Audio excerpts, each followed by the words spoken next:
معايا هنا كوبايه من الحليب او اللبن، كوبايه من السكر، باكت من جيلي الفراوله، ومعايا هنا كوبايه كبيره من الزيت، بس هنزل بيها سرسوب صغير.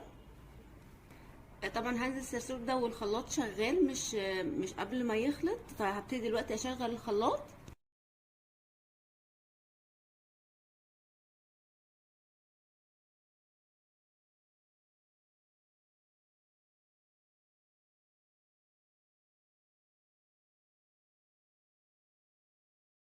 هشيل كوبايه من الخليط بتاعي على جنب.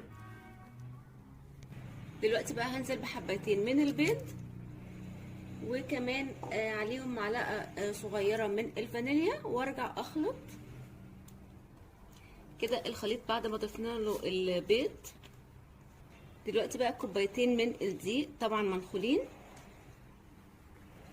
معلقه كبيره مليانه من البيكنج باودر، مليانه مهمه جدا، رشه من الملح. هخلط كويس، معلقه كبيره من الخل. كده الخليط بقى جاهز بالشكل الحلو ده كده. واي قالب بقى متوفر عندنا، انا عندي القالب ده بطنته كويس بالزبده والدقيق، هحط فيه الخليط بتاعي. احنا ممكن بقى نحط في القالب اللي احنا عايزينه، مستطيل، مربع، مدور، اي حاجه. دلوقتي الخليط بتاعي انا حطيته في 2 من القوالب زي ما احنا شايفين كده، وهنحطه على درجه حراره 180 في الفرن على الرف الاوسط. وكده الكيك بتاعتنا بعد ما طلعت من الفرن سبتها تبرد بدرجه حراره المطبخ. دلوقتي بقى نقلبها مع بعض.